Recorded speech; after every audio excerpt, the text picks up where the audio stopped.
오늘은 위기의 때에 위대한 리더십을 발휘했던 느헤미야의 그 교훈을 생각해 보려고 합니다. 먼저 느헤미야가 기도와 기획의 사람이었다. Prayer and Planning, 기도와 기획의 사람이었다는 그 부분을 같이 좀 생각해 보고자 합니다. 먼저 이 느헤미야서와 느헤미야라는 인물의 그 시대적인 배경을 좀 살펴보고 본론을 말씀드리려고 합니다. 그 기원전 598년에 느부갓네살 왕, 바벨론 왕이 남유다 왕국을 침공해서 유다 왕국이 멸망을 당했습니다. 그때 많은 유다 백성들이 바벨론의 포로가 되어서 먼 길을 끌려갔지요. 그런데 이 바벨론 제국이 오래 가지 못해서 한 50년 후에 바사, 그러니까 페르시아 제국에 의해서 멸망을 당했습니다. 그래서 이제 새로운 그 패권 국가가 된 페르시아 제국이 그 모든 광대한 영토를 관장했는데 상당히 관대한 종교 정책을 시행했습니다. 그 이유가 뭐냐 하면 자기 나라의 그 안녕을 위해서 또 발전을 위해서 모든 신들에게 기도하는 것이 중요하다라고 생각했기 때문이라고 합니다. 그 느헤미야 당시의 페르시아는 애굽을 정복을 했고요. 또 헬라와 평화조약을 맺었고 최대 번영을 누리고 있었을 때여서 굉장히 종교적으로 뿐만 아니라 석국들에게 정치적으로 관대함을 보였습니다. 근데 이러한 시대적 배경 안에서 느헤미야가 술관원으로 있다가 총독이 되어서 제3차 포로 귀환을 주도하게 된 거지요. 그래서 예루살렘 성벽을 재건했고 성전 중심의 그 종교 제도를 다시 일으킨 사람이었습니다.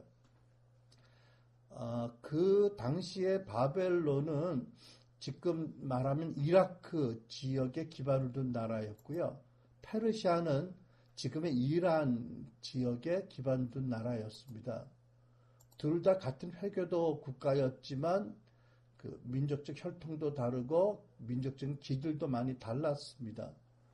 그 아수르와 바벨론 제국을 세운 이라크 민족은 상당히 호전적이었고 반대로 페르시아 제국을 세운 이란인들은 비교적 포용적이고 평화적이었다고 합니다. 어쨌든 유다는 아주 멸망되었고요. 또 성전은 철저히 파괴되었고요.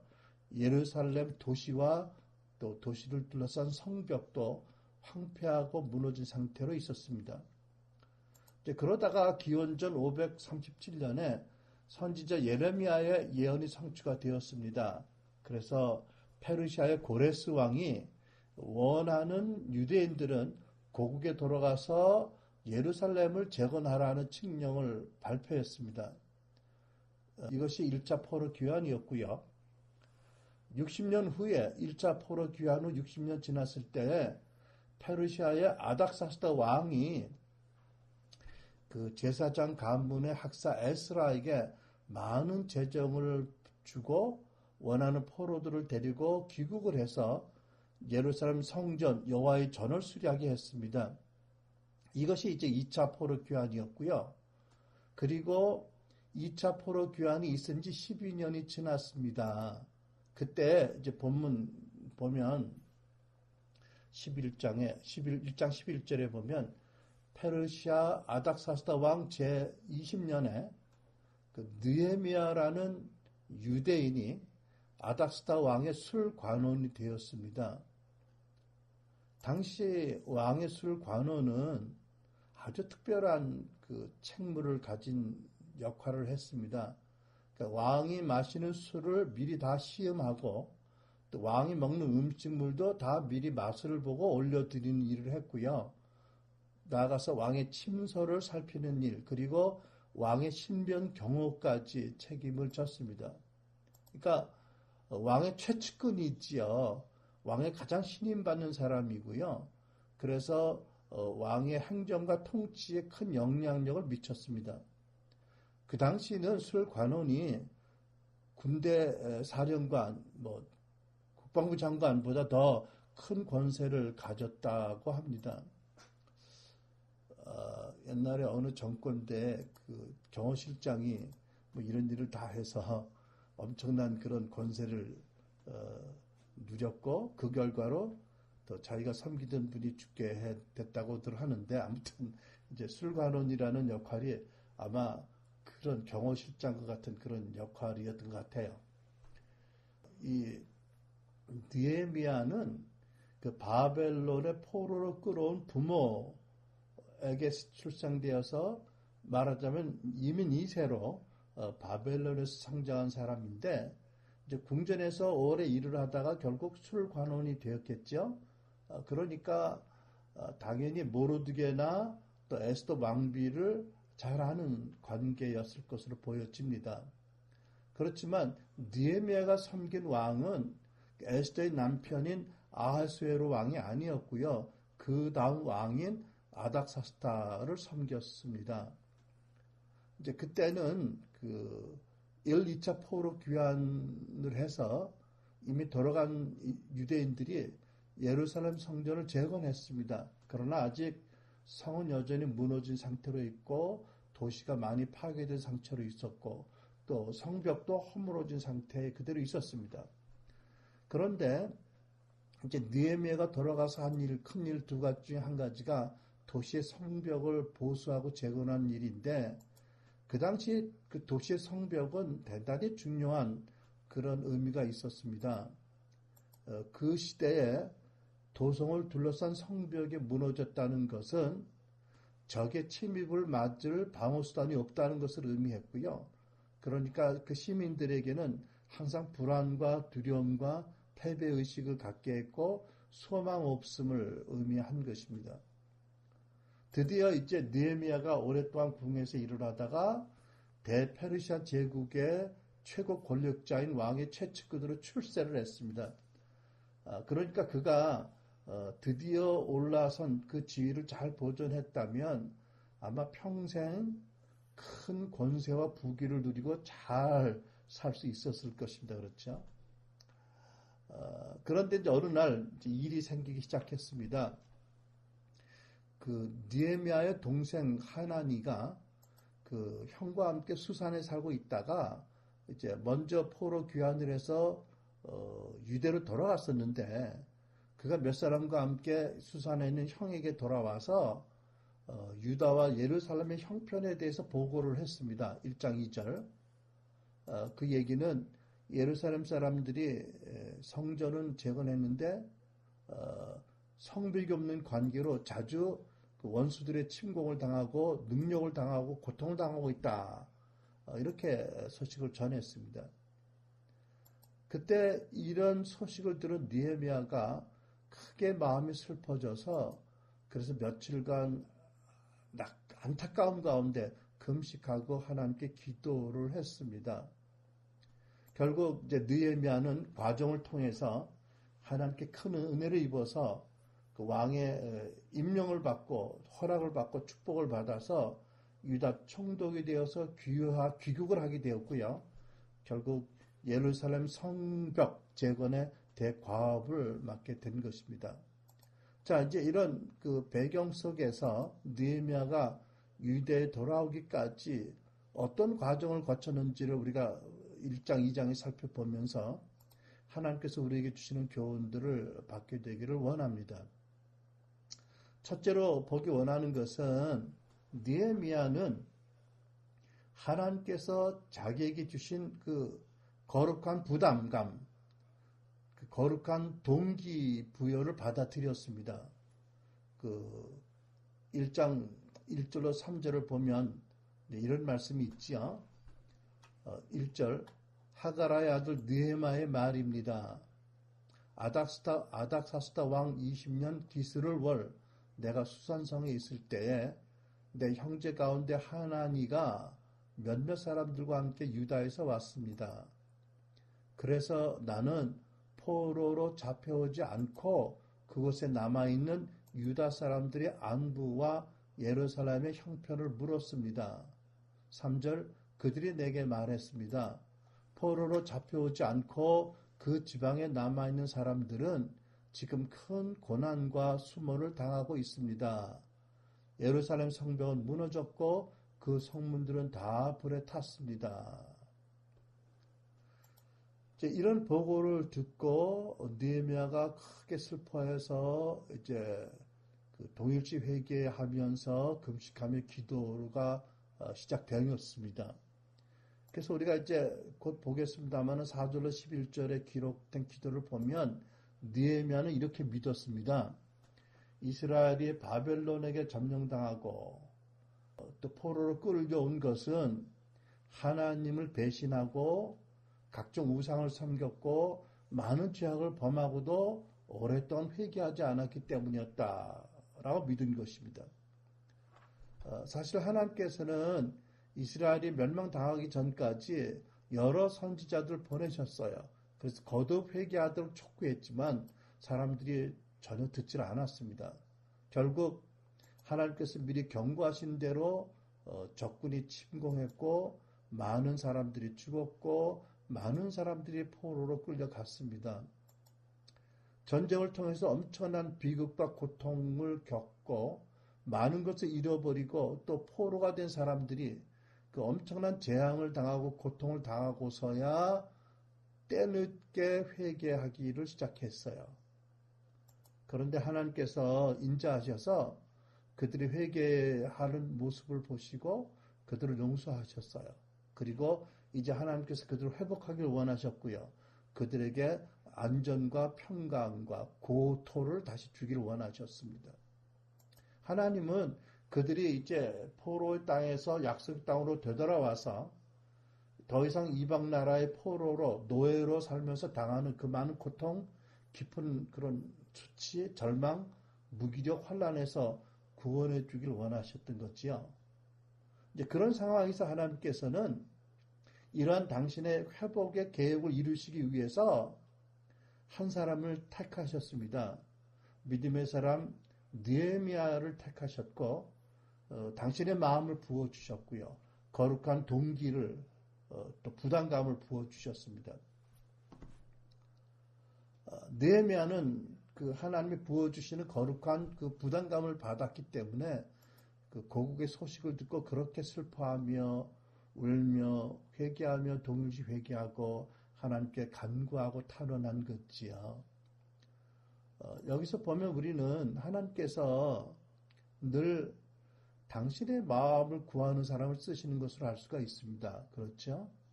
그러니까 당신의 손이 주는 어떤 축복이나 능력보다는 손과 대비되는 마음의 비유로 말하는 당신의 마음의 부담감, 하나님이 가지신 부담감을 그 당신의 마음을 구하고 그 마음을 받아들이는 사람, 그 당신에게 민감한 사람을 쓰신다는 것을 알 수가 있습니다. 그 월드 비전의 창립자인 그 밥 피어스라는 분이 이렇게 말했습니다.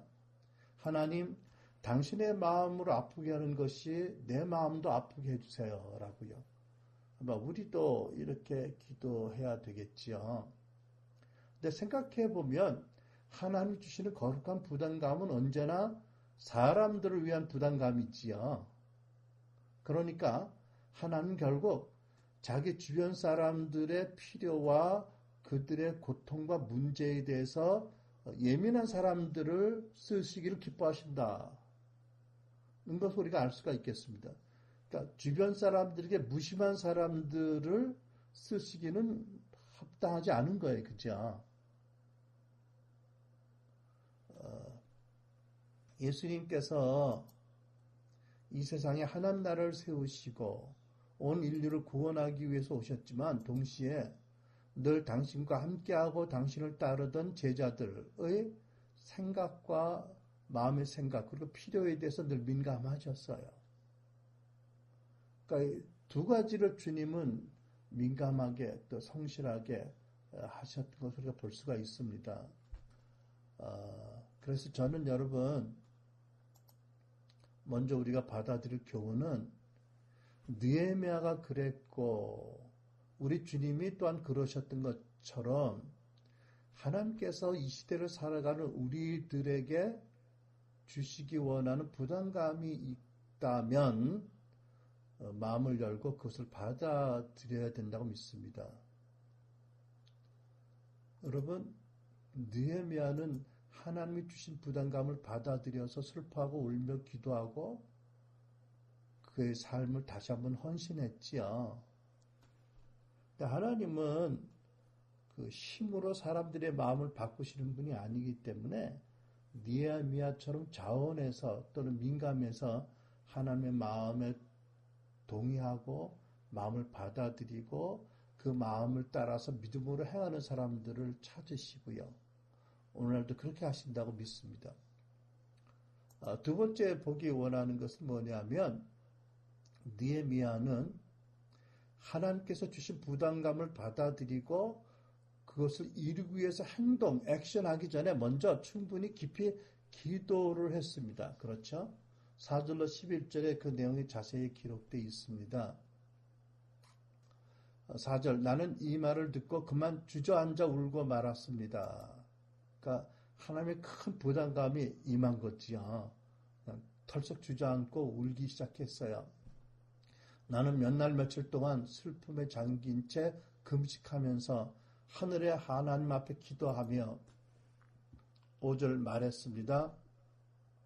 하늘의 하나님 여호와 크고 두려운 하나님이여 하나님을 사랑하고 그 계명을 지키는 사람들과 맺은 사랑의 언약을 지키시는 하나님이여. 와, 느헤미야는요 신약의 성도가 아닌데도 불구하고 이런 표현을 했네요. 뭐라고 그랬죠? 하나님과 우리 사이의 언약은 사랑의 언약입니다. 당신은 사랑의 언약을 지키시는 분입니다. 여러분 믿으시지요? 우리의 하나님과 우리의 관계는 그 사랑의 관계입니다. 그렇죠? 법률적인 관계가 아니에요. 그렇죠? 사랑의 관계입니다. 6절 주의 종들인 이스라엘 백성들을 위해 주의 종이 밤낮으로 주 앞에 기도하니 주께서는 귀를 기울이시고 눈을 떠서 이 기도를 들으소서. 느헤미야 생각에는 하도 죄가 관영해서 하나님이 잠시 눈을 감으시고 계신다고 생각했던 모양이지요. 주야, 저와 제 조상의 집을 비롯해 우리 이스라엘 족속의 주님을 거역했던 죄를 고백합니다. 여기서 우리라는 그 단어를 계속 쓰지요.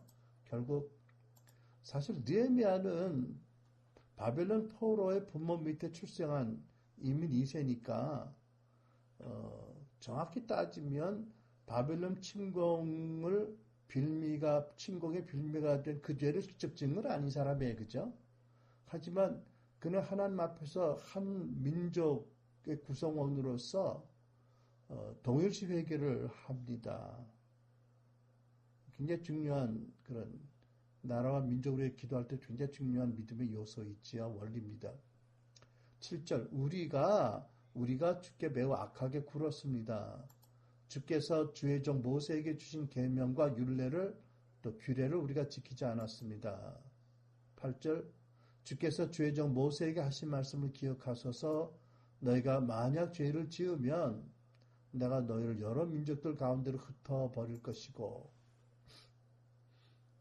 여기 죄를 지으면이라고 말씀했지만 사실 실상은 죄를 거듭거듭 짓고 하나님이 책망하셔도 회개하지 않아서 이런 경고가 이루어진 거지요. 네.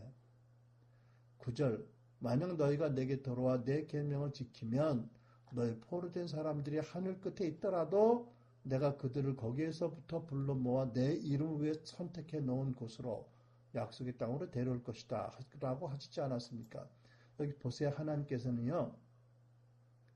만약 너희들이 나에게 돌아와서 나의 계명을 지키면 내가 너희들을 나의 땅으로 언약의 땅으로 데려올 것이라고 하시는데 사실 하나님이 행동하신 걸 보면은요.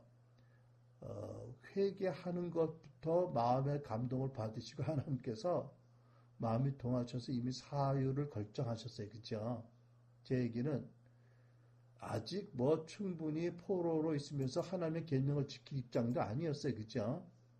이제 계명을 어겼다는 죄의 자각이 겨우 들어왔는데 그로 인해서 그것도 고통을 많이 당하다 보니까 문제인식이 돼서 회개하는데 하나님이 아주 그 기다렸다시피 그것만으로도 내가 너를 용서한다, 내가 너를 회복하겠다라고 하셨다는 거 아니겠어요? 그죠? 말씀을 엄하게 하셨는데 하나님의 행동은 엄청 자비하세요. 이게 다 죄성이 많은 우리들을 위해서 이렇게 하신 거겠죠. 10절 그들은 주께서 주의 큰 능력과 주의 강한 손으로 구속하신 주의 종들이여 주의 백성들입니다. 그렇죠? 출애굽 때 그 놀라운 사건들과 역사적으로 행하셨던 보호하심을 말씀하고 있는 거죠. 11절 주여 이 종의 기도와 저 느헤미야의 기도와 아울러 주의 이름을 경외하기를 기뻐하는 주의 종들의 기도, 뭐 모르드게도 있겠고, 그죠? 뭐 많은 종들의 기도에 귀를 기울이십시오. 왕비도 있겠고요. 오늘 주의 종이 이 사람 앞에서 은총을 입고 잘 되게 하소서. 은총을 입고 뭐가 잘 되기 바라는 거예요? 더 출세해달라는 게 아니에요, 그죠? 하나님의 거룩한 부담감을 제가 잘 수행하도록 은혜를 주십시오. 이런 기도지요. 그때 나는 왕에게 술을 따라 올리는 사람이었습니다. 네. 이제 우리가 느헤미야서 전체를 한번 읽어보면 얼마나 탁월한 그 오거나이저 뭐라고 말하지요?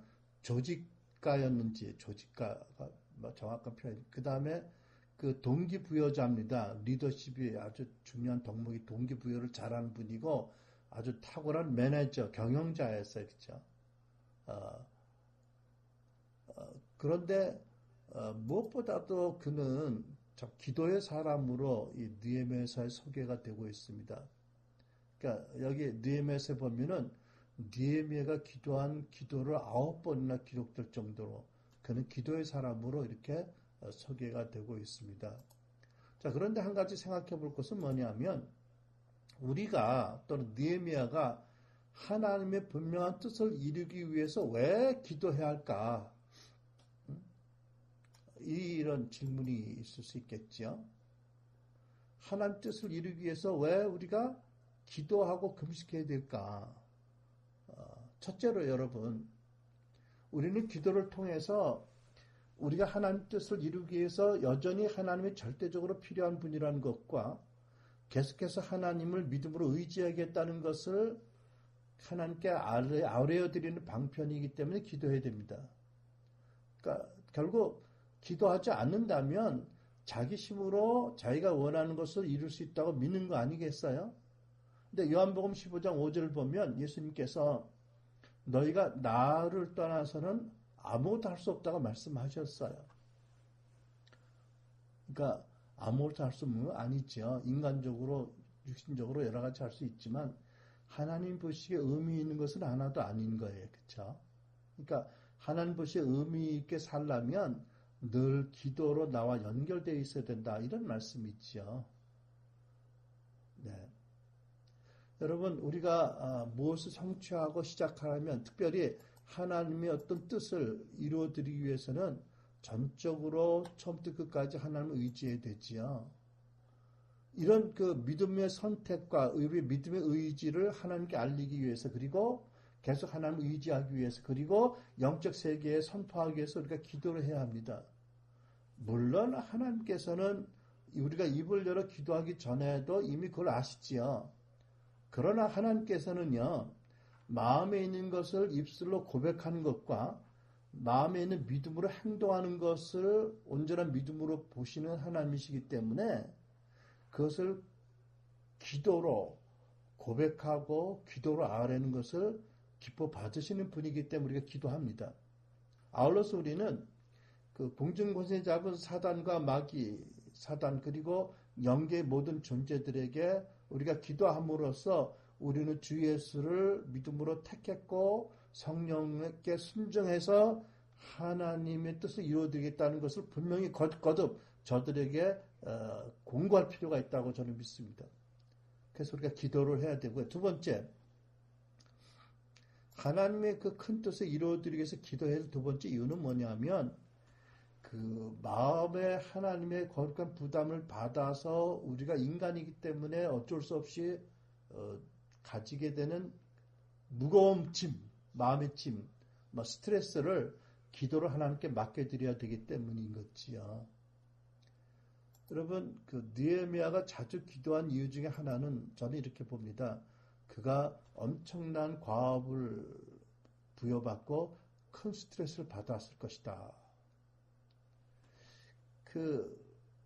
그렇게 생각하는 이유 중에 하나는 뭐 누구나 다 인간이니까 참 자기 힘으로 할 수 없는 큰 하나님의 뜻 사명을 받으면 스트레스 안 받을까요? 근데 이제 특별히 그 느헤미야서를 보면 느헤미야는 아주 그 섬세한 감정을 가진 분이었어요, 그죠? 그러니까 그 예루살렘과 유다 사람들의 그 참 끔찍한 소식을 듣고 털썩 주저앉아서 며칠 금식하고 울었다라는 거 보면 굉장히 감정적으로도 예민한 사람, 풍성한 사람이었다는 것을 알 수가 있습니다. 돌 같은 마음의 사람은 아니었던 것 같아요, 그죠? 아마 그래서 많은 스트레스를 사실은 그 슬픔도 받았을 것이고, 그래서 계속 기도하면서 그 짐을 하나님께 맡겨드렸다라고 저는 믿습니다. 여러분, 그 느헤미야라는 그 이름의 뜻이 여호와는 나의 위로라는 뜻입니다. 느헤미야는 계속 짓누르는 슬픔과 낙심과 부담감과 스트레스를 기도함으로 하나님께 앞에 계속 가지고 나가서 거기 내려놓았다고 믿습니다. 여러분, 우리가 잘 아는 것처럼 이런 스트레스와 많은 부담감을 가지면 건강하지 할 수가 없는 거지요. 건강한 판단을 하고 전부로 탁월한 리더십을 발휘할 수 없기 때문에 반드시 그렇게 기도로 그 마음의 모든 염려와 스트레스를 하나님 앞에 내려놓아야 될 것입니다. 그리고 하나님 주시는 위로를 받고 하나님 주시는 평강을 받고 하나님 주시는 지혜를 받아야 되기 때문에 그렇죠. 어제 나는 시차 때문에 좀 늦게 일어났더니 집사람이 첫눈이 왔다고, 눈이 많이 왔었다고 그러더라고요. 생각난 예화인데요. 어제 캐나다에서 그랬던 것처럼 때 아닌 진눈깨비의 폭설이 왔어요. 내렸어요. 그래서 참 눈이 엄청 내렸거든요. 어떤 믿음의 할아버지께서 사랑하는 손녀를 데리고 차를 타고 벌판에 나갔어요. 갔더니 화렵수들이 아직 낙엽이 충분히 떨어지지 않은데 무거운 진눈깨비가 많이 내려서 여러분 어떻게 됐을까요? 그 눈의 무게 때문에 나무들이 쓰러지거나 나무가지가 찢겨지고 이런 모습들이 많이 보였어요. 그런데 또 다른 나무들도 많이 있었는데 예를 들면 전나무 같이요. 그런 나무들은 같은 지역에서 같은 그런 진눈깨비를 엄청 쏟아 부음을 받았는데도 다 건강하게 아름답게 서 있었어요. 무슨 차이인지 아실까요? 할아버지가 손녀에게 가르치기 원했던 건 이거였었어요. 그 화렵수들은 대개 가지에 아직 낙엽이 안 떨어지고 넓은 잎들이 있잖아요. 그 가지들이 이렇게 뻗쳐 있어요. 그러니까는 진흙기가 많이 내리니까 가지마다 잎마다 눈이 많이 쌓이고 무거워서 그것 때문에 가지가 찢어지고 나무가 넘어졌잖아요. 근데 전나무들은 여러분 전나무 아시죠? 눈이 아무리 와도요 어떻게 밑으로 다 흘러내려요. 가죽을 안 받아. 할아버지는 그 손녀딸에게 그런 시청과 교육을 해주고 싶었으니까 얘야 인생을 살다 보면 어쩔 수 없이 많은 염려를 할 때가 있단다. 그럴 때 그것을 계속 기도로 주님의 십자가 앞에 내려놓으면 너는 건강하게 살 수가 있단다. 이런 교훈을 가르치려고 했답니다. 저 여러분도 그런 교훈을 받아야 되겠죠? 그죠? 네. 자, 기도로 마음의 무거운 부담을 계속 느헤미야는 하나님 앞에 맡겨드렸습니다. 하나님 그걸 원하시는 거였습니다. 세 번째, 기도함으로써 하나님의 놀라운 권능이 이 세상에 나타날 수 있게 되기 때문이지요. 여러분, 물론 너무나 잘 아는 말씀. 예레미야 33장 3절 말씀. 너는 내게 부르짖어라. 내가 너에게 응답하겠고 내가 알지 못하는 크고 비밀한 일을 내가 너에게 보이리라고 하셨습니다. 믿음의 기도는 특별히 하나님의 놀라운 뜻을 섬기기 위한 기도는 엄청난 하나님의 권능을 나타내는 수단이 됐지요. 마치 그 하나님의 권능을 공급하는 거대한 파이프에 잠근 장치를 여는 그런 기도가 그런 역할을 하게 됩니다. 하나님께서 당신의 뜻에 따라 거룩한 부담을 가지고 기도하는 우리 기도를 들으시고 하나님께서 우리가 속한 그 상황에 그 문제에 오시면 그것은 이미 기도로 응답된 것이고 문제는 해결된 것이지요. 왜냐하면 어떤 일도 하나님께는 큰 일이 없고 어려웠거나 불가능한 일이 없기 때문이지요. 그래서 느헤미야는 기도했고 금식했습니다. 우리 또한 그렇게 될 줄 믿습니다. 많은 부담과 염려 때문에 짓눌리지 않고 계속 기도로 하나님께 나아가고 또 하나님이 사랑의 언약을 성취하시는 분이라는 그런 바른 믿음으로 하나님을 신뢰하는 믿음으로 계속 하나님을 의지하고 기도하면 주께서 당신의 때에 놀라운 역사를 행하신다. 우리가 믿고 기도하는 기도의 사람들이 되기 바랍니다. 세 번째로 알고 보고 싶은 것은 뭐냐면 느헤미야는 하나님이 주신 거룩한 부담감을 이루기 위해서 또한 그 부담감을 받아들였고 두 번째 그것을 이루기 위해서 기도했고 세 번째 뭐 했어요? 기획을 했습니다. 플랜을 짰어요. 그죠? 그 2장에 쭉 보면 이제 9절까지 그런 말씀이 있습니다. 1절 아닥사스다 왕 20년 니산월에 나는 왕에게 술을 따르는 일을 맡았기에 술을 가져다 왕에게 따라 드렸습니다. 평소와는 다르게 내가 왕 앞에서 슬픈 기색이 있는 걸 보고 왕이 내게 물었습니다. 네가 아프지도 않은데 네 안색이 왜 그리 슬퍼 보이느냐? 마음에 근심이 있는 게 분명하다. 그때 나는 무척 두려웠지만 3절 왕에게 말했습니다. 왕께서는 만수무강하옵소서. 제 조상들이 묻혀있는 성이 폐허가 됐고 그 성문들이 불에 다 허물어졌으니 어찌 슬프지 않겠습니까? 4절 왕이 내게 물었습니다. 내가 무엇을 원하느냐? What do you want? 네가 무엇을 원하느냐? 그때 내가 하늘의 하나님께 기도하고 5절 왕에게 대답했습니다. 왕께서 기뻐하시고 종이 왕께 은총을 입었다면 왕께서는 저를 조상들이 묻혀있는 유다 땅으로 보내서 그 성을 다시 건축하게 하소서. 6절 그때 왕의 옆에 왕비도 앉아 있었는데 왕이 내게 물었습니다. 아마 왕비가 앉아 있어서 좀 분위기가 더 좋았을 것 같아. 그죠? 왕비가 좋은 여자였던 것 같아 보면. 왕비가 나쁜 여자라면 이게 분위기가 확 달라질 수 있어요. 상황이. 그죠? 아무튼 예. 아마 이 왕비가 좋은 분이었던 것 같아. 왕이 내게 물었습니다. 그렇게 다녀오려면 얼마나 걸리겠느냐? 언제쯤 돌아오겠느냐? 왕이 참 느헤미야를 사랑하고 신뢰했어요. 왕이 나를 보내기를 허락한 것입니다. 그래서 나는 왕에게 기한을 정해 말했습니다.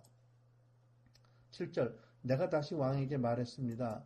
만약 왕께서 기뻐하신다면 제가 유다에 도착할 때까지 무사히 통과할 수 있도록 유브라데스 강 건너 총독들에게 보여줄 친서를 써주시겠습니까?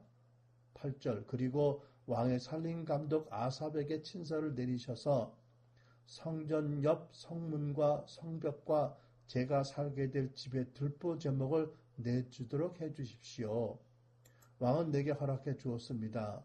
내 하나님의 은혜로운 손길이 내 위에 있었기 때문입니다. 9절 왕은 군대 장교들과 기마병을 나와 함께 보내주었고 나는 이렇게 유브라데스 강 건너 총독들에게 가서 왕의 친서를 전했습니다.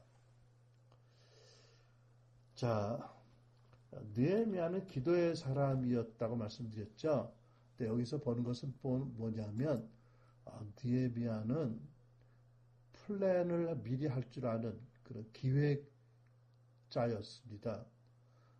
근데 여러분, 느헤미야가 전능하신 하나님의 뜻을 이루기 위해서 하나님의 뜻을 받아들이고 기도했는데 왜 또 계획까지 해둘 필요가 있을까요? 우리가 하나님 어떤 그 뜻을 이루어드리기 위해서 헌신하고 하나님 주신 부담과 마음을 받았을 때 물론 기도해야 된다고 말씀드렸죠. 그런데 느헤미야처럼 하려면 우리는 또한 충분히 세심하게 계획을 해야 된다라는 원리를 여기서 볼 수가 있겠습니다. 그렇죠. 근데 이게 기도와 계획이 함께 가는 게 이게 흔한 건 아닌 것 같아요. 그래서 우리가 배워야 될 영역이에요. 그죠? 어떻게 보면 우리말로 말하면 사도적인 직위문사의 특징이랄까? 기도와 계획하는 능력, 또 관리 능력. 아무튼, 왜 우리가 전능하신 하나님 뜻을 이루기 위해서 기도도 하고 또 계획도 해야 되느냐? 첫째, 하나님도 계획하신 분이었습니다. 여러분, 생각해 보세요. 하나님이 아무 계획 없이 그냥 즉흥적으로 행하셨을까요? 즉흥적으로 행하고 계실까요, 지금? 그러면 끔찍할 것 같아, 내 생각입니다. 그죠? 예레미야 29장 11절. 너희를 두고 계획하고 있는 일들은, 플랜하고 있는 일들은 오직 나만이 알고 있다. 무슨 뜻이에요? 하나님께서 인류를 위해서뿐만 아니라 너희 한 사람 한 사람을 두고 계획했다라고 말씀하세요. 이거는 너무 아름답기도 하고 또 동시에 부담도 되긴 하죠. 그죠? 근데 아무튼 하나님께서는 한 사람 한 사람을 위한 계획이 있다고 말씀하세요. 그리고 내가 너희를 두고 계획하고 있는 일들은 재앙이 아니라 번영으로서 너희에게 미래에 대한 소망을 주는 것이다. 나 주 여호와의 말이다. 여러분, 하나님께서 우리 한 분 한 분에 대한 계획이 있고 그 계획이 그 재앙이 주는 계획이 아니라 번영을 주는 계획이고 미래의 소망을 가지고 살게 하는 계획이다. 이렇게 말씀하세요. 요즘 여러분 이 소망이 참 필요한 시기입니다. 그죠? 우리가 하나님께서 우리 개인과 대한민국에 대한 계획이 있고 그 계획은 재앙이 아니고 번영의 계획이고 미래에 대한 소망을 주는 계획이라고 믿고 여러분 기도하시기 바랍니다. 아멘. 그리고 또 계획도 하라고 하십니다. 하나님도 계획하셨고요. 또 하나님께서 계획하라고 명령하셨어요. 고린도전서 14장 40절을 보면 모든 일을 적절하게 또 질서 있게 해야 합니다라고 가르치셨어요. 여러분, 모든 일을 적절하고 질서 있게 하려면 어떻게 해야 돼요? 당연히 미리 준비할 부분이 있고 계획할 부분이 있는 거잖아요. 물론 미리 준비하고 기도하고 계획했더라도 우리가 유한한 존재니까 그때그때 현장에서 하나님의 인도하심이 있다면 계획을 내려놓고 바꿀 수도 있어야 되겠죠. 하지만 우리가 세운 계획대로 항상 되는 게 아니라 하나님은 그때그때 우리의 계획 대신에 당신의 계획을 그때 현장에서 알려주시는 분이다. 그러니까 아예 계획하지 말고 그냥 기도 나오고 가자. 여러분 그러면 되겠습니까? 안 되겠습니까? 제가 보기에는 어떤 분들은 그렇게 하는 것 같아요. 어차피 우리가 열심히 계획해봤자 현장에서 주님 주신 마음이 다르니까 그냥 기도나 하고 가자. 글쎄요. 내 생각에 어느 단계에서는 그런 믿음도 약간은 좀 훈련할 필요가 있을지 모르겠는데 두 가지 다 필요하지 않겠어요? 하나님 뜻을 알고 미리 충분히 기도하고 그러면서 충분히 계획해. 그러나 동시에 현장에서는 그럼에도 불구하고 그때그때 하나님 주시는 감동이 있다면 우리가 미리 아무리 열심히 준비한 계획을 내려놓고 그때그때 성령이 인도하시며 충실하는 것. 이것이 우리가 가져야 될 모습 아닐까요? 어떠세요? 우리가 열심히 계획했으니까 무슨 감동을 주시든 말든 그냥 해. 그거 안 되는 거예요. 그죠? 그리고 면밀한 어떤 계획도 없이 그냥 무조건 마음에 드는 충동대로 열심히 기도하고 믿습니다라고 가는 것도 좀 무모해요. 그죠?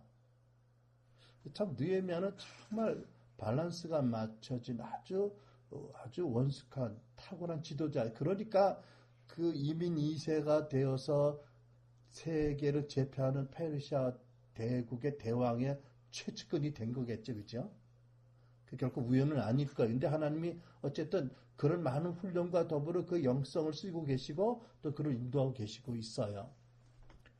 여러분 에베소 1장 17절 보면 사도 바울이 무엇을 기도했죠? 하나님께 지혜와 계시의 정신을 주십시오. 지혜와 계시의 영을 달라고 기도했어요. 그죠? 우리도 늘 그렇게 기도해야 될 것입니다. 지혜로 계획을 세우고 계시로 말미암아 성령 인도를 따라가는 것, 또는 계시로 말미암아 성령의 어떤 감동이 오면 지혜를 가지고 잘 그것을 수행해 나가는 것. 근데 그 과정에서도 성령을 따르고 늘 성령을 의지하는 것. 이것이 지혜와 계시형을 받은 사람들의 태도, 방식이라고 믿습니다. 그 다음에 세 번째, 계획하는 이유는, 플랜하는 이유는 그렇게 해야 선한 청지기로서 마땅히 일들을 감당하기 때문이겠지요. 에베소 5장 15절로 17절. 그러므로 여러분은 어떻게 처신해야 할지 깊이 생각해서 미련한 자처럼 살지 말고 지혜롭게 사십시오. 이 시대는 악합니다. 여러분은 어리석은 자가 되지 말고 주님의 뜻이 무엇인지 잘 아는 사람이 되십시오. 자, 보세요. 주님의 뜻이 무엇인지 잘 알고 그 다음에 깊이 생각하고 지혜롭게 행하라 이렇게 말씀합니다. 성경이. 그러니까 우리가 플랜이 필요하지요. 자, 그러면 이제 플랜에 대해서 두 번째 생각하고 싶은 것이 있습니다. 뭐 단순한 원리지만 성경적인 원리입니다. 그럼 우리가 어떻게 플랜을 해야 될까? 계획해야 될까? 이미 얘기했지만 첫째로 깊이 생각하면서 계획해야 됩니다. 그죠? 깊이 생각하면서 서두르지 말고. 본문에 보면 느헤미야가 1장 1절에 보면 기스를 월에 예루살렘에 대한 소식을 듣고 슬퍼하고 금식하고 기도하기 시작했어요. 그런데 왕에게 자기의 소원을 말씀드리는 것은 언제냐면 그때부터 넉 달이 지난 후 니산월에 비로소 왕에게 자기의 마음의 소원과 기도했던 제목을 말씀드리고 은혜를 구합니다. 그러니까 넉 달 동안 깊이 충분히 기도하면서 생각하고 계획하고 하나님께 은혜를 구했던 거죠. 넉 달 동안에 느헤미야는 기도하면서 어떻게 하면 내가 왕에게 은총을 입어서 왕의 허락을 받고 유대로 갈 수 있을까? 또 간다면 어떤 과정을 거쳐서 가게 될까? 또 만약 왕이 허락해서 가게 된다면 무슨 일이 일어나고 무슨 반대가 있을 거고 뭐가 필요할까? 모든 것을 넉 달 동안 아주 깊이 숙고하고 계획을 짰던 것으로 보여집니다. 그러니까 4절에서 왕이 내가 무엇을 원하느냐, 내가 무엇 해주랴라고 물었을 때 주저하지 않고 미리 생각을 충분히 했기 때문에 구체적으로 왕에게 요청을 할 수 있었던 거지요. 여러분 생각해 보세요. 왕이 대페르시아 제국을 다스리는데 얼마나 바쁘겠어요. 아무리 술따르는 관원이지만 친한 그 사이라고 해도 친근한 그 기회가 있잖아요. 그죠? 왕이 물었을 때 미리 충분히 기도하고 준비된 그런 내용이 있으니까 말씀을 드리는 거 아니에요? 머뭇머뭇거리고 쭈뼛쭈뼛거리다 시간 지나면 기회가 날아가 버릴 수도 있는 거예요. 미리 준비했던 것이 여기서 드러납니다. 그죠? 여러분, 우리에게 참 필요한 것은 제가 제일 필요한 것이라고 생각하는데 기도고 그리고 깊이 미리 생각하는 것.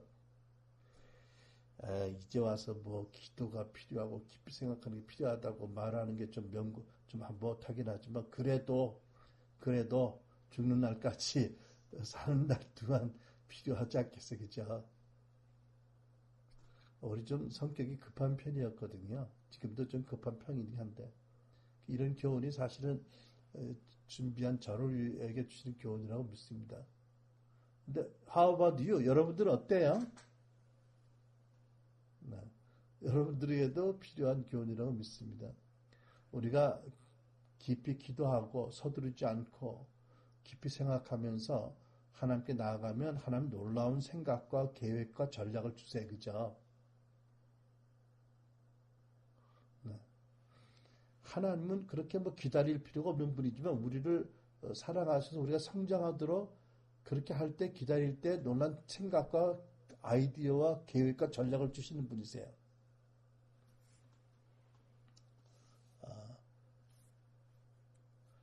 잠언서 14장 8절 말씀. 현명한 사람의 지혜는 생각하고 행동하게 하지만 어리석은 사람의 어리석음은 자기를 속이게 한다. 이런 뜻이겠죠? 현명한 사람의 지혜는 생각하고 행동하게 하지만, 그러니까 어리석은 사람은 생각하지 않고 행동한다. 그래서 자기를 속이게 되고 자기가 망하게 된다. 이런 경고의 말씀이죠. 현명한 사람의 지혜는 생각하고 행동하게 하지만, 저와 여러분이 성령 안에서 현명한 사람들 되기 바랍니다. 그래서 이렇게 미리 기도하고 깊이 생각하고 서두르지 않고 계획하면 좋은 찬스를 만날 때 놓치지 않게 되는 거지요. 그러니까 여러분 그 2장 1절에 보면 이미 잠깐 말씀드렸지만 그 왕 앞에서 마침내 기회가 왔잖아요. 근데 여러분 이 기회가 사실은 굉장한 리스크가 위험 부담이 함께 있는 거예요. 그죠? 왜냐하면 그 페르시아 제국의 최고 권력자인 왕의 면전에 자칫 그 나쁜 기색을 기분 나쁜 내색을 하다가는 목이 날아갈 수 있잖아요. 순간에. 그죠? 어느 안전에서 인상을 써. 그죠? 근데 이 페르시아 그 대왕이라고 하죠. 보니까 느헤미야 안색이 안 좋은 거예요. 그러니까 질문하잖아요. 무슨 일 있냐? 너 아프지도 않은데 왜 그러냐? 근데 여러분 그게 기도 응답이죠. 근데 그때도 정말 잘했어야 되는 거예요. 왜냐하면 느헤미야가 원하는 기도 제목이 이게 왕에게 쉽게 말할 수 있는 게 아니잖아요. 첫째, 그렇게 자기를 신뢰하는 왕을 떠나겠다 이런 얘기잖아요. 두 번째, 그 이스라엘로 돌아가서 이스라엘 그 도성에 성벽을 쌓는 일을 하게 해주십시오. 이런 얘기잖아요. 이걸 왕이 어떻게 받아들일지 몰라요. 자칫 왕이 오해하면 순간적으로 그냥 계획도 무너지고 모든 직위도 잃어버리고 죽음, 생명도 잃어버릴 수 있잖아요. 그렇죠? 그러나 느헤미야가 두려웠지만 그 순간 하나님을 의지하고 그리고 자기의 오래 기도하고 준비했던 말을 왕에게 지혜롭게 전합니다. 근데 여기서 우리가 아는 것은 뭐냐면 탁월한 지도자들도 두려워한다는 것이지요. 우리 같은 보통 사람들이 보기에는 탁월한 지도자들은 두려움이 없는 사람으로 알기 쉽지요. 멀리서 볼 때. 그러나 오늘 본문의 느헤미야를 보니까 왕에게 그 자기의 마음의 깊은 요청을 드릴 때 잠시 두려워했어요. 2장 2절 내가 크게 두려워하여 라고 써 있잖아. 그렇죠? 그리고 2장 4절 보니까 왕이 내게 이르시되 그러면 내가 무엇을 원하느냐 하시기로 내가 곧 하늘에 하나님께 묵도하고 기도하고 라는 말씀을 보니까 느헤미야가 사실은 굉장히 떨었어요. 여기에서 그 플래시 프레이어가 있네요. 그죠? 우리가 늘 하는 플래시 프레이어하고는 좀 성격이 다르지만 그러니까 이게 사실 L-shape 커뮤니케이션을 느헤미야가 한 거예요. 그죠? 사실 왕하고 대화하면서 계속 하나님께 기도하고 하나님 음성을 들으려고 노력했던 걸 볼 수 있잖아. 그쵸? 우리도 그렇게 그런 일에 참 익숙하고 좀 성숙하게 되길 소원합니다. 어쨌든 두려워했다. 그래서 왕에게 자기의 그 소원을 말하기 전에 잠시 하나님께 묵상으로 기도했다, 묵도했다, 두려했던 거겠죠. 그리고 느헤미야는 하나님 지혜를 가지고 3절에서 이렇게 말합니다. 표현하는 거 보세요. 나의 조상의 묘실이 있는 성읍이 이제까지 황무하고 성문이 불타 없어졌사오니 내가 어찌 얼굴에 수색이 없사오리까 라고 충분히 인간적으로 공감하고 받아들일 수 있는 그 표현으로 자기의 소원을 잘 말씀을 드립니다. 왕에게. 이게 참 중요한 거예요. 그죠? 하나님의 부담을 받았다. 하나님의 거룩한 뜻을 이룬다. 그래서 충분히 기도했다. 이제 자신이 만만하다. 그래가지고 당돌하게 나가면 될 일이 안 될 수도 있잖아. 그죠? 성급하거나. 그건 성숙한 태도가 아니라는 거죠. 여기서 우리가 또 계획에 관해서 한 가지 더 생각할 것은 뭐냐면 느헤미야가 계획을 세웠을 때 무엇을 했는지를 보면 첫째로 목표를 세웠어요. 목표를 분명히 했어요. 2장 5절에 보니까 이렇게 기록되어 있습니다.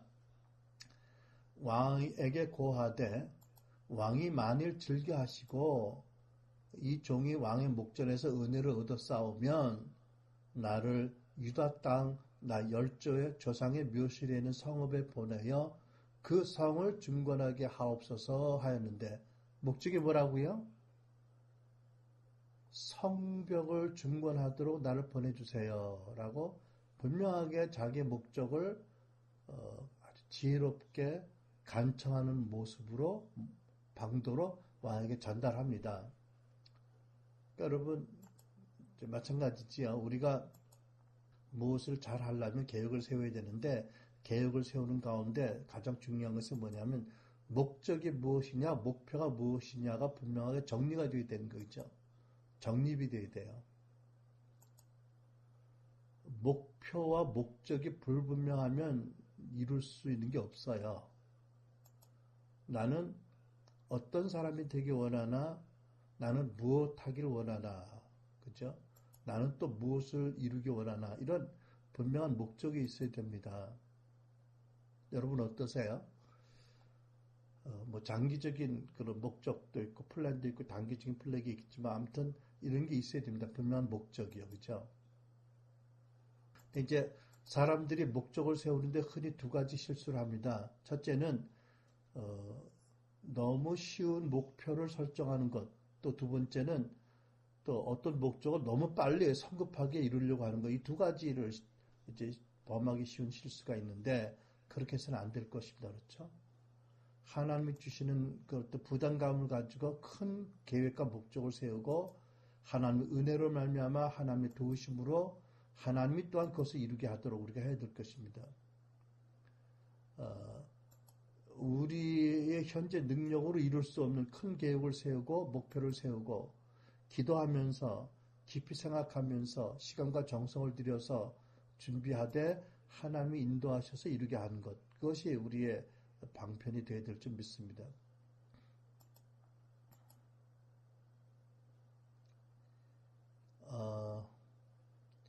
저는 우리 가정교회를 위해서 저도 좀 부담감이 있지요. 여러분도 물론 있겠고.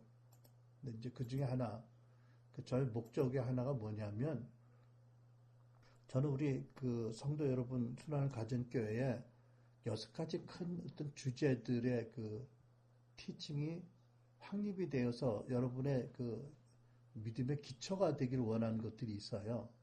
그 중에 첫 번째가 뭐냐면 복음에 대한 이해와 성경에 대한 성서 신학적인 기초를 갖추는 것. 두 번째, 정체성을 바로 갖게 되는 것. 세 번째, 하나님의 나라에 대한 바른 이해와 하나님 나라에 대한 헌신.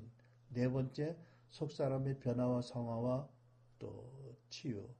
다섯 번째, 하나님의 음성을 듣는 성도들이 되는 것. 여섯 번째, 지상 대명령을 위해서 능력 전도하고 제자들을 양육하는 사람이 되게 하는 것. 6가지가 저로서는 여러분들이 에베소 말씀처럼 온전하게 되고 구비되어서 여러분들이 주의를 하게 하는 사람들이 되게 하기 위한 목표예요. 근데 복음에 대해서 시간이 주실 때마다 이렇게 설교를 통해서 또 모임에서 나누고 있고, 또 하나님 나라에 대해서도 몇 번 나누고 있었고, 지금은 주로 이제 속사람의 변화와 상황에 대해서 초점을 맞추고 있지만, 그 하나님 음성을 듣는 법에 대해서는 여러 가지 티칭들이 있지만, 특별히 우리는 그 마크 버클러 이분의 모델을 우리 교회 모델로 삼아서 저 여러분이 이분의 그 티칭과 이분의 모델과 기름 부으심으로 하나님 음성을 잘 듣게 되길 바라는 것입니다. 어쨌든 여러분 목표가 있고요. 두 번째는 정한 기간이 있었어요. 데드라인은 어떤 시한을 정했습니다. 그러니까 2장 6절을 보니까 왕이 나에게 이르시되 네가 몇 날에 행할 길이며 어느 때에 돌아오겠느냐 하고 왕이 나를 보내기를 즐겨하시기로 내가 기한을 정하고 기한을 정했다라는 이 대목인데, 그죠? 막연하게 말씀 안 드린 거예요. 이 왕들은 굉장한 그런 그 통찰력 있는 사람들이 있잖아요. 분명하게 말씀드릴 때 분명히 말씀드려야 되는 거겠죠. 그래서 내가 언제까지 오겠습니다. 이렇게 기한을 정하고 말씀을 드렸던 거예요. 그러니까 정해진 기간이 있었어요. 그죠? 목표와 목적을 이루기 위해서는 또한 동시에 기간을 정해야 됩니다. 그렇죠? 이 목적을 이루기 위해서 얼마 동안 기간이 필요한가를 정해야 되는 거지요. 그러니까 제가 전에도 얘기 드렸고, 우리 박종원 자매님 그 창원교회에서 한다고 믿는데, 하나님의 음성을 듣는 법에 한 1년을 할애해서 우리가 하나님의 음성을 잘 듣는 사람들이 되자라고 제가 얘기를 드렸는데, 그게 이제 그 주제에 대한 저희 시안이에요. 그죠? 한 1년. 그 다음에 이제 느헤미야가 계획을 세울 때 깊이 생각했다는 증거 중에 하나는 뭐냐면, 세 번째, 앞으로 어떤 일이, 어떤 문제가 있을지를 미리 예견을 했어요. 그래서 2장 7절을 보면 왕의 조서를 써주십시오라고 당부를 드립니다. 일단 휴직 허락을 받았거든요. 그 다음에 이제 귀성에 대한 허락도 받았어요. 고향에 들어도 좋다. 그런데 조서를 써주십시오. 그래서 그 강 건너 있는 총독들에게 제가 대왕의 조서를 제출해서 저들에게 은혜를 받게 해주세요라고 말씀을 드린 겁니다. 그 당시가 그 느헤미야가 여행한 거리가요, 이제 한 1400km 내지 1600km 되는 먼 길이 있잖아요. 그 당시 교통수단으로 아주 엄청난 먼 길이죠. 그러니까 도중에 많은 위험도 있을 거고요. 또 지나가는 각 곳에 이제 그 분봉 왕들 같은 총독들이 있지 않겠어요? 이제 그들에게 허락도 받고 도움도 받고 편리 제공받으려면 왕의 직서가 이제 조서가 있어야 되는 거거든요. 이거를 그 기회를 잃지 않고 부탁을 드려서 받아간 거예요. 그리고 네 번째 보면 느헤미야는 이제 예루살렘에 돌아가서 예루살렘 성벽을 건축하는 데 필요한 물자와 재원들이 뭐가 필요할지 미리 생각을 해 두었어요. 그죠? 그 비용을 생각을 해 둔 거예요. 그래가지고 2장 8절에 보니까 왕실 숲을 맡아보는 아삽에게도 나무를 공급하라고 친서를 내리셔서 제가 그 나무들로 성전 옆에는 성체 문짝도 짜고 성벽도 쌓고 소신이 살 수 있는 집도 짓게 해주시기 바랍니다. 그러니까 제가 살 집, 그리고 문짝 만들 거, 성벽 쌓기 위해서 필요한 아시바 일본 말인데 그 뭐죠? 작업 툴 같은 거 만드는 많은 이제 나무들을 종류별로 많이 필요합니다. 이 나무를 내어주라고 조서를 써주십시오라고 미리 예산했던 것을 말씀을 드리고 이것도 받아내잖아요. 그죠? 그래가지고 기회가 주어졌을 때 모든 필요들을 다 왕의 허락을 받아둡니다. 그러니까 여러분, 이런 일이 가능한 게 뭐라고요? 미리 충분히 기도하고 충분히 계획했기 때문에 이 좋은 찬스에 왕이 선한 마음을 가졌을 때 필요한 것들을 다 요청해서 받아냅니다. 물론 두려움을 겪었지만 하나님을 의지하고 그렇죠. 그러니까 여러분 여러분이 정말 목표가 있고 시안이 있고 뭐가 필요한지를 알고 어떤 일이 있을지 미리 알아야 우리가 기도도 바로 하는 거 아니겠어요? 예를 들면 이제 이 왕이 그 느헤미야에게 물었던 것처럼 이렇게 물으면 어떻게 대답하실래요? 내가 너에게 무엇 해줄 거? 누가? 만약 예수님이 이 순간 여러분 앞에 나타나셔서 네가 나에게 뭘 원하느냐? 내가 너를 위해서 무엇 해줄 거? 라고 여쭈신다면 뭐라고 대답하겠어요? 이러다 주님 가시면 어떡하려고. 여러분, 그죠? 야고보 4장 2절 너희가 받지 못하면 얻지 못하면 구하지 아니함이라. 그러니까 우리가 분명히 우리 생각들을 정리해서 분명한 것들을 가지고 있어야 된다는 거지요. 근데 참 느헤미야는 정말 그 엄청난 어떤 두려움 또 위기를 지났어요 순간. 그런데 그 느헤미야 고백이 있잖아요. 하나님이 함께 계셨기 때문에 하나님의 은총으로 하나님의 선하신 손길로 날 보살펴 주셔서 왕이 나의 모든 청을 들어주셨다라고 고백합니다. 와, 그쵸? 잠언 21장 1절에 이런 말씀이 있어요.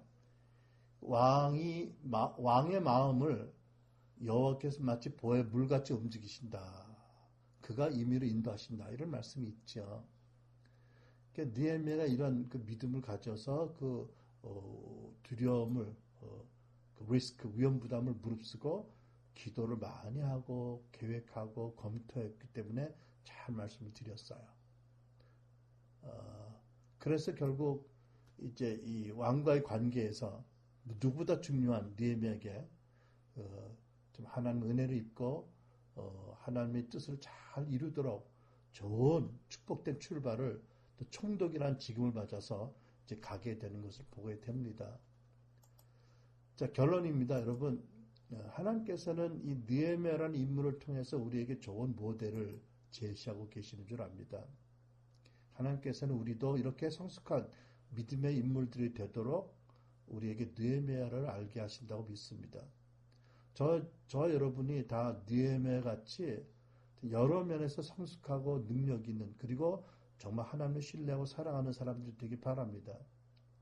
그러기 위해서 먼저 중요한 것은 내 인생 내 마음대로 사는 것이 아니지요.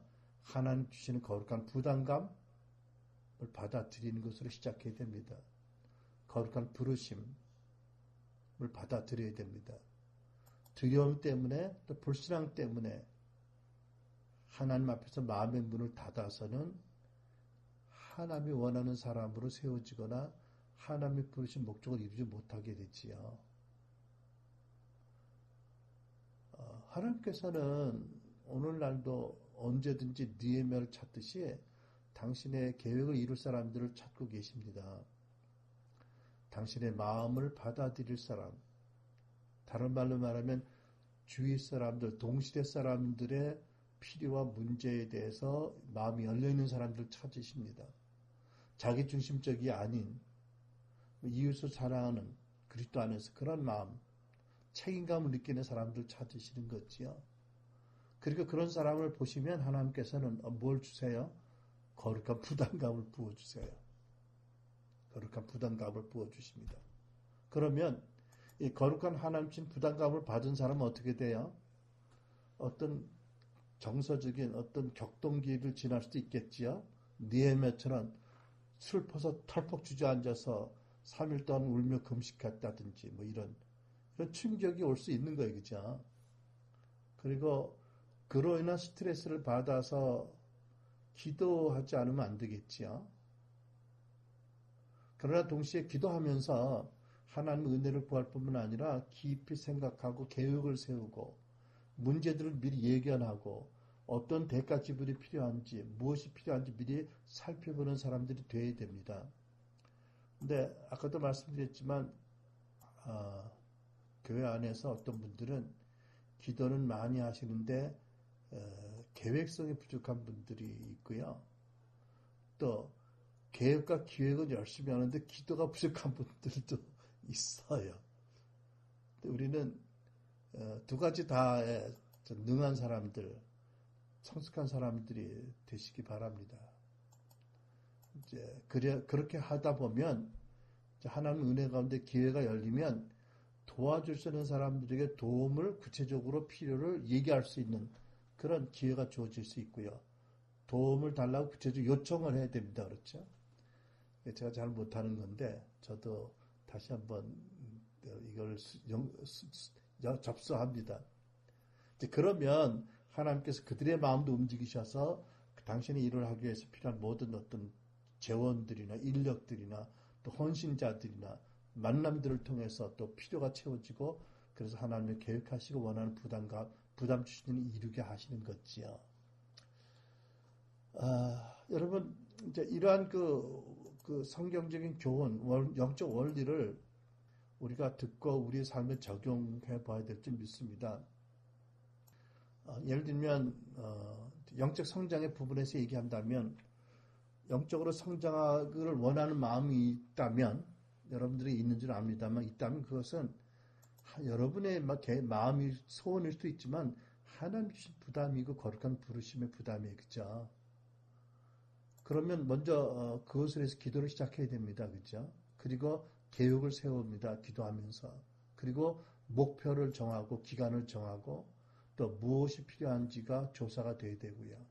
그리고 기회가 열릴 때 나의 필요를 채워질 분들에게 도움을 구할 수 있어야 됩니다. 그리고 하나님 은혜로 이것이 이루어질 때 온전히 이 모든 것을 오케스트링 하신 마치 교향악단의 지휘자같이 연주하신 예수님께 감사와 영광을 돌리시기를 바랍니다. 요즘 마음이 답답하고 안타깝고 눌리는 분들이 있는 줄 압니다. 신문을 보고 TV 뉴스를 보면서 특히 이제 트럼프의 방한을 앞두고 이제 또 트럼프가 한국에 왔다가 중국에 가서 시진핑을 만나면 과연 어떤 결정들을 할 것인가. 그 다음에 한국의 사태가 어떻게 진전이 될 것인가. 좀 힘들어요. 그죠? 근데 설교 준비하면서 그래 힘든다고만 할 게 아니라 기도로 느헤미야처럼 하나님께 나가서 스트레스를 내려놓고 하나님을 계속 부르고 하나님을 바라봐야지. 답답하니까 기도가 잘 안 되니까 요즘 저도 기도도 못하고 이러고 있는데 이거 아니다. 느헤미야를 이렇게 보면서 다시 깨닫습니다. 여러분 국가적인 위기를 당해서 답답하고 고통스러운 것이 결국 하나님 주신 부담감의 하나라고 믿습니다. 힘들어도 하나님이 그 부담감을 받을 사람들을 찾으신다고 믿고 여러분이 그것을 마음에 접수하고 동의하고 받아들이시길 바랍니다.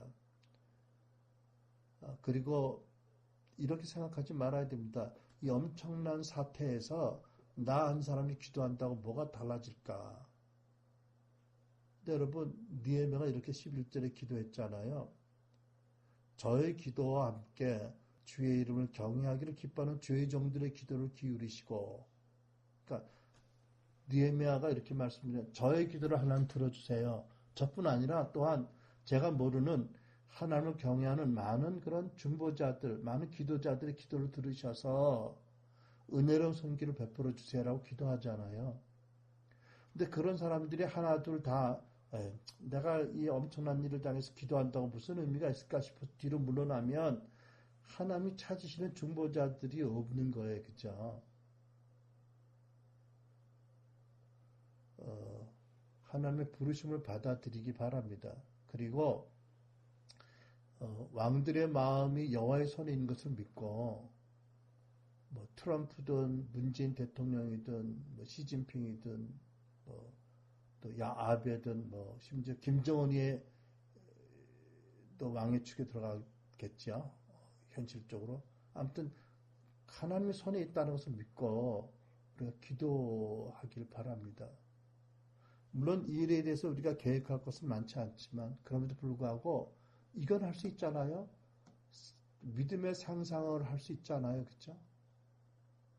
하나님 역사하셔서 이 5천년 동안 대한민국을 향했던 하나님의 섭리가 이루어졌을 때 북한의 그 억압받고 유린당하던 그들이 그 복음을 듣게 되고 어마어마한 하나님의 치유와 사랑을 알게 됐을 때 그들이 그 누릴 그 영광의 구원과 기쁨들 또 교회가 변화돼서 어떻게 아름다운 그리스도의 신부와 또 그리스도의 군사로 세워질 것을 믿음으로 그리면서 그것을 우리가 계획하지 못했지만 그걸 바라보고 우리가 기도할 수 있을 줄 믿습니다. 그래서 여러분 개인적으로 또 기도의 사람들로 저 여러분이 니에미아의 모본을 따라서 우리 하나님을 찾으신 바에 응답하는 우리 성도 여러분들이 다 되시기